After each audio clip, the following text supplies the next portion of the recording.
Chesterfield brings you Dragnet. Put a smile in your smoking. Buy Chesterfield. Smoother, cooler, best for you.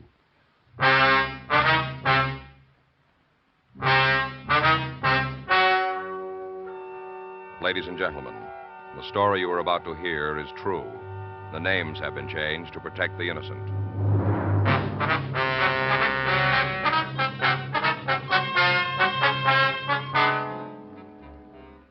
You're a detective sergeant. You're assigned a narcotics detail. You get a report that a supply of heroin has reached your city. You don't know who's got it or where it is. Your job, find out.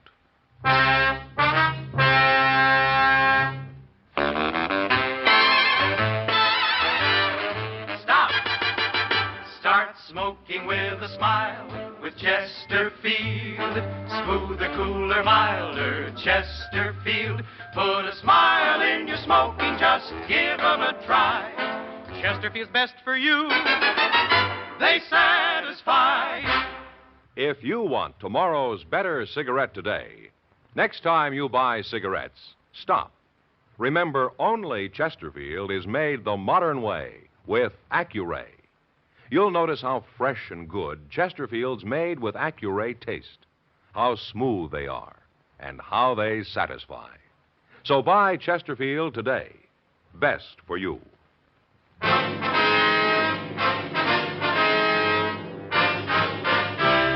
Dragnet, the documented drama of an actual crime. For the next 30 minutes, in cooperation with the Los Angeles Police Department, you will travel step by step on the side of the law through an actual case transcribed from official police files. From beginning to end, from crime to punishment, Dragnet is the story of your police force in action. It was Monday, May 23rd. It was cool in Los Angeles. We were working the night watch out on narcotics detail. My partner's Frank Smith. The boss is Captain Walter. My name's Friday. We were on our way back from questioning an informant, and it was 10:46 p.m. when we got to the First Street Station. Narcotics Squad Room. You think Bronco's holding out on us? I don't know. Well, if we don't turn something pretty soon, the stuff will be all over town. Yeah. How about a cup of coffee, Joe? Huh? Coffee. You want a cup? Sure, if you got some. Yeah, I brought a thermos from home. Oh. Made it myself the way I like it. You know, strong. Mm-hmm. I got some cups. Wait a minute. You don't need them, Joe. What? Don't need them. I got cups right here on the top of the thermos, 4 of them. It's some gadget, huh? Look at that. Kids gave it to me for Christmas. Of course, Faye probably picked it out. Mm-hmm. Oh, look at her steam. Really keeps the heat in. Yeah. Well, go ahead. Drink up. Thanks. What's the matter? Something the matter? No, you were right, that's all. What do you mean? About it being strong. Oh, yeah. When I want coffee, I want boiled water, buddy. Mm-hmm. Well, this stuff's got some taste to it. It sure has. Well, aren't you going to finish yours? Well, I'm not thirsty right now. Oh. Hey, you know, Joe, I just realized something. Hmm? All these years I've been working with you, it never dawned on me before. What's that? You don't like coffee. Oh, yes, I do. No, you don't, Joe. Not the real genuine articles, stuff they serve in restaurants, drugstores, or... Heck, that's not coffee. It's not, huh? No, this is coffee. Yeah. A little bite to it, a little zing. Yeah. You don't like it? Well... All these years I've been working with a partner who doesn't appreciate good coffee. Well, I guess you learn something all the time. Mm-hmm. Don't finish it if you don't want. Narcotics Friday. Who? Oh, yeah. Yeah, Candy. Mm-hmm. That's right. Are you still at the same place? Sure, I know where it is. What's that room number? Okay. Goodbye. It's Candy Delman. Yeah? You heard we were talking to Bronco tonight. Bronco tell him what it was about? He must have. At least Candy knows we didn't get anywhere. Huh? Says it's our own fault for not going to the right guy. And who's that? Him.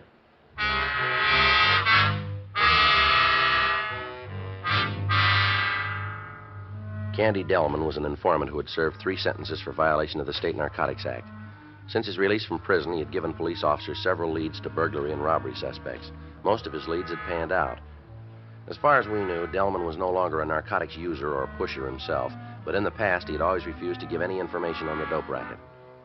Over the phone, he said he was living at the Hattrick Hotel on South Spring Street, room 217.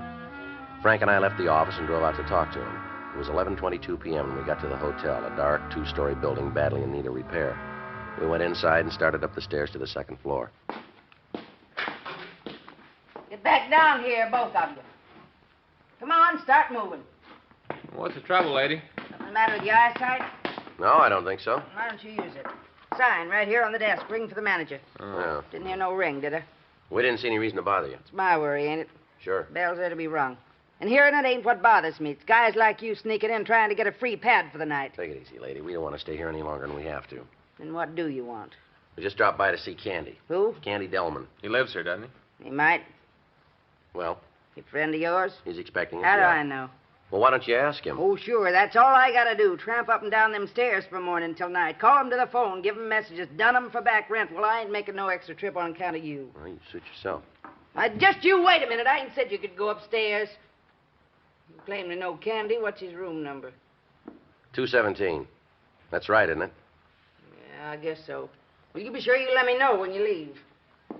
And you better be out of here by midnight, or I'm collecting a buck from each of you. Friends or no friends, you're not bunking with Candy unless I get paid. In advance. Oh, she's mouthy, isn't she? You know something, Joe? Hmm? Faye was after me just the other day about getting a new suit. Oh? I guess she was right. Yeah. Must be down this way. Yeah. Maybe you ought to go with me. Buy some clothes yourself. What for? Well, we must need 'em. If a dame like that figures we'd mooch a room in this joint. Well, I wouldn't help with her. Here we are. Yeah, who is it? Joe. Just a minute. Come on in. Thank you. You know Frank Smith, don't you, Candy? Sure. Hi, Candy. Want a drink? No, thanks. Smith? No. Don't mind if I take a blast? That's up to you. As long as I'm drinking alone, there's no point in dirtying the glass.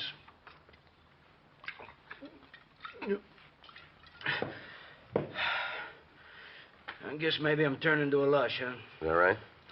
Been hitting the bottle pretty hard lately, since I went off the stuff. That so? Yeah. You guys knew I was off it, didn't you? I ain't even chip you no more. Well, you don't have to sell us, Candy. Well, I ain't selling nobody. I'm just telling you. Mm-hmm. What do you want to see us about? Anybody know you're here? The lady downstairs. You mean the manager of this flea bag? Yeah, I guess that's what she is. Lady, you ask me, them flying saucers must be real. Well, How else would a dame like that get here? Hey, she know you cops. we didn't tell her. You telling anybody else that you're coming to see me? No. Come on, Candy. What's it all about, huh? Well, take it easy. Don't push me.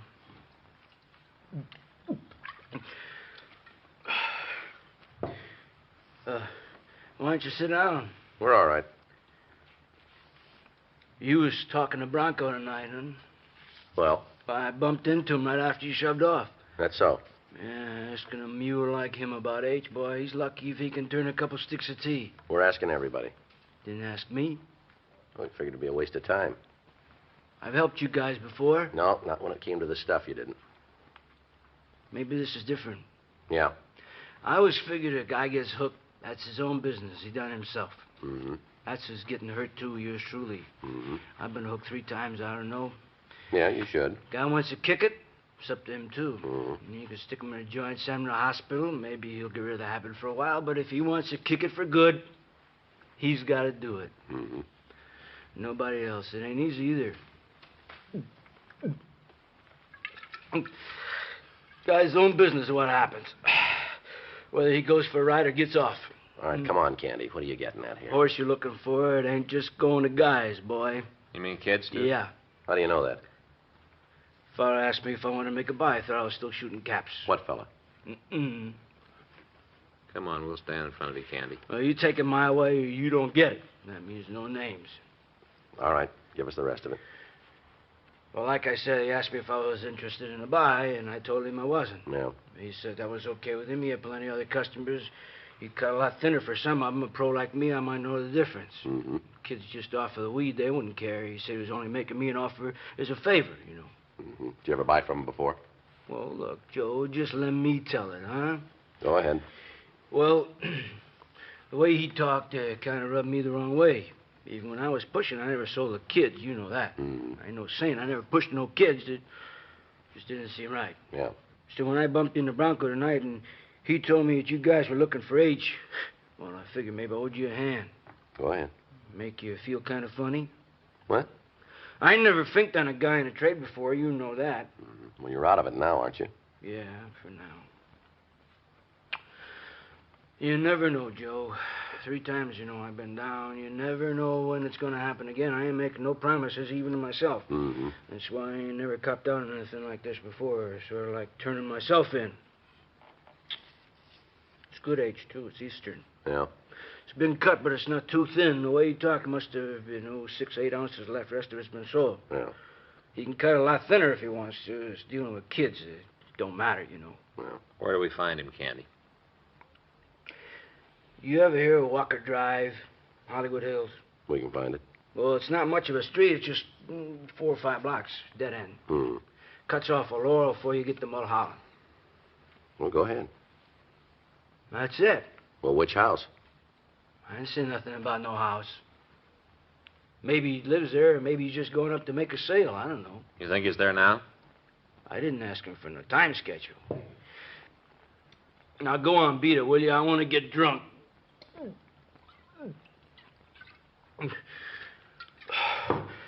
Oh, hey, look. There's something about you guys that keeps me sober. If you don't shove off, I'm going to run out of booze. You want to tell us what he looks like, Candy? You've had it, Joe. Yeah, I'm going to tell you something. You haven't given us very much. Is that so? Well, you know something? It's lucky for you I got principles about pushing the kids. Yeah. You'd have got nothing.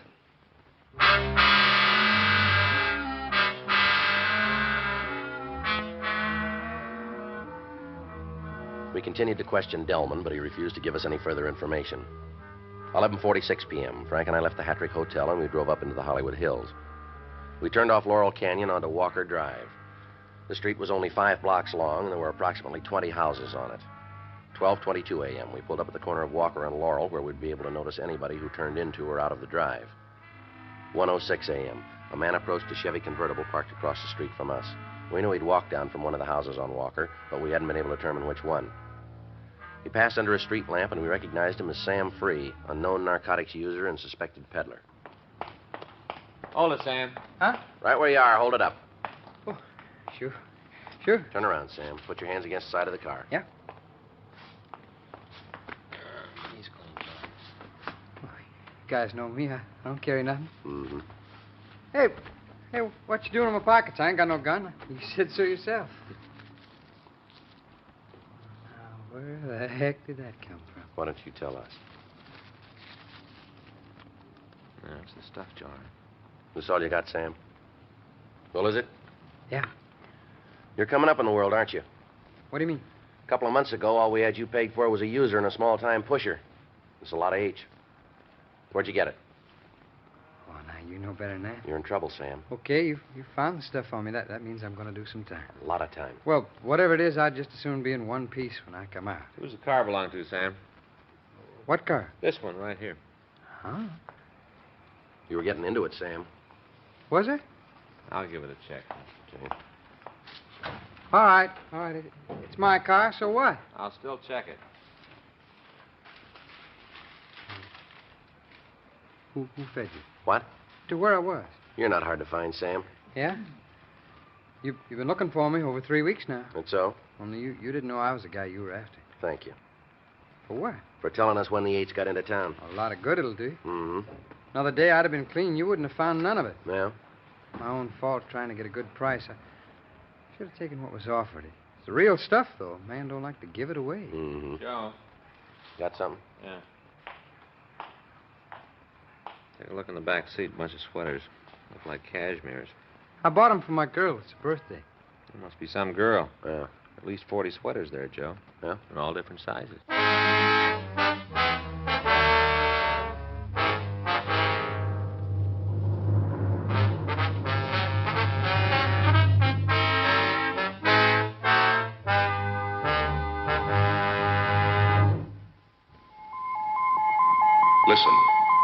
Listen to an electronic miracle.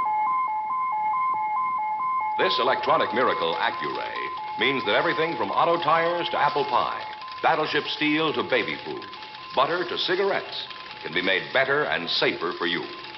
Now meet Mr. Bert Choate, brilliant young president of Industrial Nucleonics. Well, Bert, exactly what is Accuray?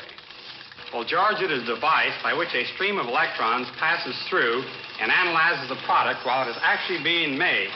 They transmit what they see to this electronic brain, which adjusts the production machinery for errors down to millionths of an inch. Well, can you give us an example of what it does? Sure, take this piece of steel. How thick would you say it is? Oh, about as thick as the cellophane from a pack of Chesterfields. Accuray has made it possible to roll that steel accurately 1/10,000th of an inch thick. It takes 10 of these to equal the thickness of a sheet of cellophane. That's amazing. Now let's get back to the pie and the baby food. Will Accuray bake a pie and tend the baby? Well, not quite yet, George. But because this electronic control can improve shortening texture, for instance, your wife can bake a more delicious pie. And because Accuray can make baby food more uniform, that food will be more digestible for your baby. One more question, one that so many people ask me. How does Accuray make Chesterfield a better cigarette than was ever possible before? Every cigarette made with Accuray control contains a more precise measure of perfectly packed tobaccos. So Chesterfield smokes smoother, without hot spots or a hard draw. And that's why Chesterfield tastes so much better. And I guess that's why you smoke them yourself, Bert. You see, I know what Accuray can do. Well, there's your answer. If you want tomorrow's better cigarette today, next time stop. Remember, only Chesterfield is made the modern way with Accuray. Best for you.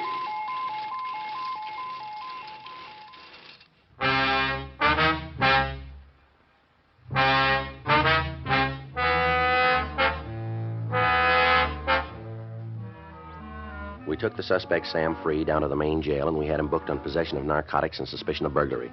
An examination of the labels in the sweaters indicated that they were all from the same Whiteside Ladies Sports Shop in North Hollywood. 1:58 a.m. We contacted the owner of the store, Mr. T.P. Whiteside.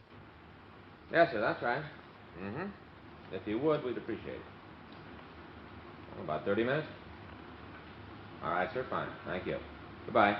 Well, he says they're stolen, all right. Well, why didn't he report it? Well, he didn't know anything about it until now. Well? It just must have happened tonight.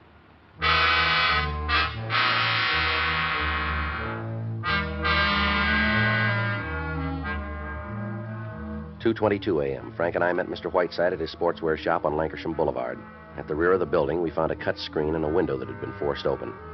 We called the crime lab and asked them to check the premises for any physical evidence. Mr. Whiteside made a quick survey of his stock, and as far as he could tell, the only missing item was a supply of cashmere sweaters. I just can't get over it. How's that, Mr. Whiteside? You fellas finding out about all this even before I did. No. Well, I've done my share of complaining about policemen. In the past, that is. Yes, sir. Whenever I got a ticket, I used to say to myself, ain't he got nothing more important to do than pull me over for going a couple of miles too fast? That's what I said. Yes, sir. I figured that's all you police fellas cared about, giving folks tickets.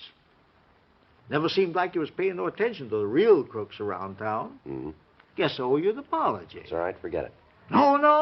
Oh, no, I ain't gonna forget it. I've been wrong about cops all these years, and you sure showed me tonight. Mm-hmm. Apology, that's what I owe you. Gonna accept it? Yes, sir. Shake? You bet. You too, mister? Huh? You willing to shake with me? Oh, sure, you bet. Sure. Say, about them sweaters you found. Yes, sir. Like you to keep a couple of them for your wives or girlfriends. No, sir, that's all right. Thanks anyway, Mr. Whiteside. You're entitled. Wasn't for you, I wouldn't be getting them back. It's our job. Oh, go on. Keep a couple anyway, No, won't sir, you? I'm sorry, we Please. can't do that. Oh, well, I would offer the reward if I'd known about the burglary. Yes, sir, we understand. Well, it's your own fault. Nobody else's. You're to blame for it. How's that? No reward. Huh? Didn't give me time enough.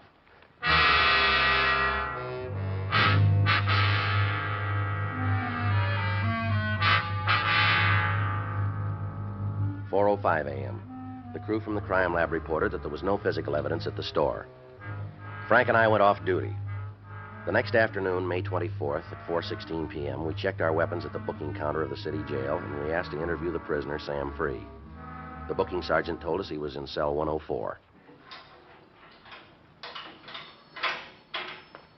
Yeah? Free in 104. Okay. Free in 104 for interview. Free for interview.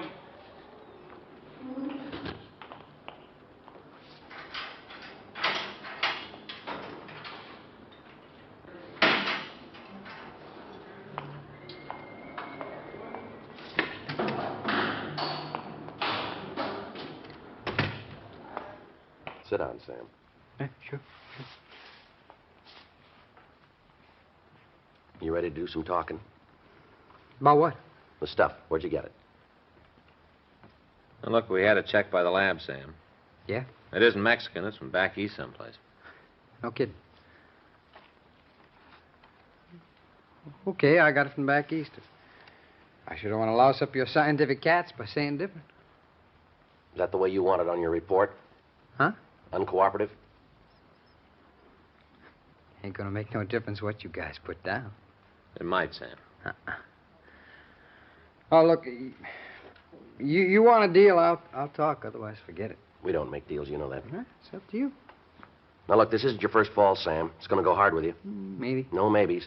Oh, you never know. I'm chilling with some of the boys back there. They tell me things have changed around here. Yeah. Case against me might not stand up. You wouldn't want to bet on that, would you, Sam? Just telling you what I heard. Don't you count on it.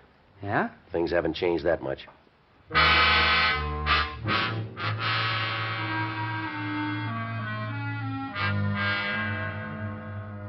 4:31 p.m. Frank and I went over to the Hall of Justice to file a complaint against Free. We talked to Deputy District Attorney Don Avery in the complaint department and gave him a complete statement of facts concerning Free's arrest. Is that it? Yeah, that's it. Everything that happened? Yeah. Why? What's the matter, Don? Something wrong with this case? I don't know yet. Well, Free himself said it might not stand up. We figured he was just talking. Yeah. We got the H, the stolen sweaters. What more do you need? Let me ask you a couple of questions. Sure. Now, give me the same answers you'd give in court if you were under oath. All right. Free was beside this car when you stopped him, is that right? That's right. Did you place him under arrest before you searched it? Well, did you? Well, not in so many words. What do you mean? Well, we knew he was a hype. He knew we were cops. He could have figured that out. But you didn't say you're under arrest in those words. No, I don't think I did. Smith? Well, Don, we didn't have anything to arrest him for, not until after we found the H. Mm-hmm. Did you have any reason to suspect he was carrying dope? Well, like I said, he's a user. Yeah. That he was in the neighborhood. We knew somebody around there was carrying it. Well, then you weren't looking for Free in particular. Well, no. The way I got it, the burglary hadn't been reported yet, is that right? That's right. So finding the sweaters was a surprise. Yeah, it sure was. Well, we'll file on them. It may not stick. What are you talking about, Don? The evidence. Well, what's wrong with it? The way you got it. What? You heard about the exclusionary ruling, didn't you? Yeah. Yeah, Skipper had an assembly on it. Well? Look, Don, we're not lawyers. We're cops. Sure. Well, here's the way it operates. Evidence obtained by illegal search or seizure can be thrown out of court. Simple as that. Yeah? Federal government has the same ruling. Most of the states don't. We never have until now. Before, if a policeman committed an illegal search or seizure, he could be prosecuted. Lots of times he was. Uh-huh. But the evidence could still be used at the suspect's trial. Yeah. Doesn't work that way anymore. No? Well, look, maybe I'm just thick, Don, but it seems to me the only guy who's better off's the criminal. That's how I see it, too. Mm. Well, all right, now look. Suppose we do pick up a guy. Maybe we aren't right, but we think we're onto something. If he's clean, he's not out anything except a little time and trouble. Yeah. And if he isn't, we got some evidence. Not anymore, you haven't. Yeah, well, this just don't make sense to me. Well, what are we supposed to do from here on in? You want to make a search, you got to get the guy's permission, or put him under arrest first, or have a valid search warrant. Otherwise, it's illegal. Your evidence may not hold. Let me have that again. If you want to make a search, you got to get the guy's permission, or put him under arrest first, or have a valid search warrant. Otherwise, it's illegal. Well, now let's take Free, for instance. Yeah? We didn't have anything to arrest him on. As for getting his permission to search, well, I got a big picture of that. Mm-hmm. There was no way of getting a search warrant drawn, Don. We didn't even know what we were looking for. Well, that's the way it's got to be from here on in. Every time? Well, there might be some exceptions. I don't know. It's up to the courts to decide. Well, what if we're after somebody, a guy who's heavy? Yeah? Let's take a killer, maybe, so we want to break in. We supposed to ask him if it's all right if we break in? You can get a warrant. Yeah, well, maybe we don't know who he is. Maybe it's 4 o'clock in the morning. What do you do then? When it comes up, you'll get an answer. Well, let's come up right now. What? We got a dope pusher here. He's been selling H to kids. We got him made, dead to rights. Burglary, too. Now, you say he's going to get off. I didn't say for sure. Well, I don't even like to hear a maybe, not in a case like this. It's the best I can do, Joe. I didn't hand down the ruling. If you'd arrested him first, that'd be different. Yeah, and if he hadn't been carrying, he could have slapped a suit on us for false arrest. Only thing I can tell you, get a warrant, get permission, or arrest him first. Yeah, well, there's only one thing I'm going to tell you. It's not going to work. Maybe not. So just what do? Go back to pounding beats? Is that it? Look, I said we might not be able to make it hold up in Free's case. If we can't, you'll get him sooner or later. You've got him pegged. Next time, get to him so it'll stick. Well, don't worry about it. We will. Well? Tell me one thing, Don, before we do. Yeah? How much more stuff is this guy going to peddle?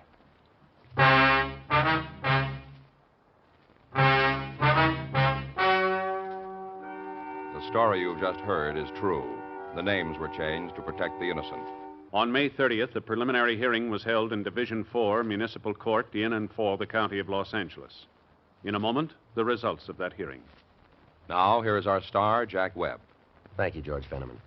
Chesterfield, made the modern way with Accuray. I wonder if you realize what that means to you. For the first time, you get a perfect smoke column in your cigarette. A smoother smoke. A cooler smoke than you've ever had before. To put a smile on your smoking, try 'em. Chesterfield.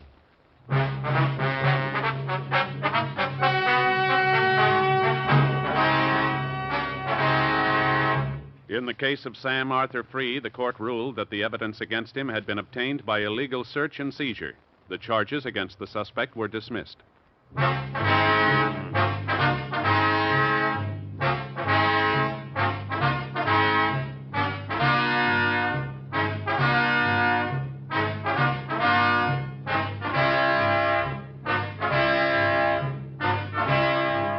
You have just heard Dragnet, a series of authentic cases from official files.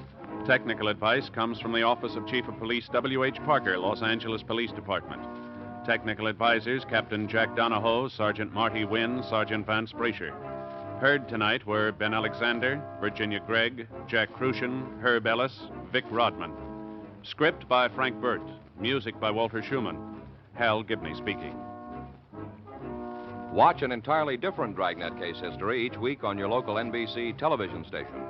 Please check your newspapers for the day and time. Chesterfield has brought you Dragnet, transcribed from Los Angeles.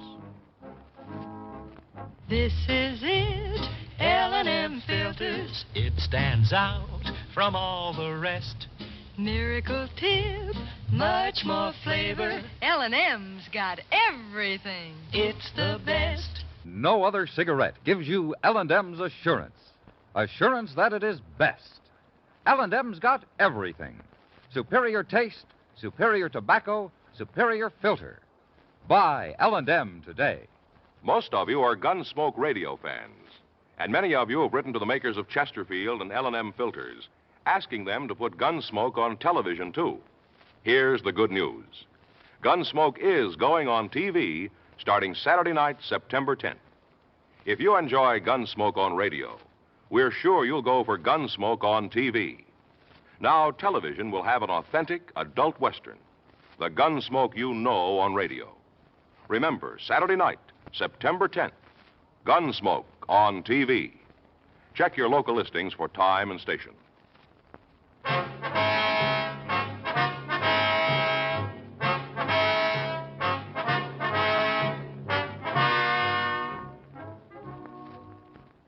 This is the NBC Radio Network.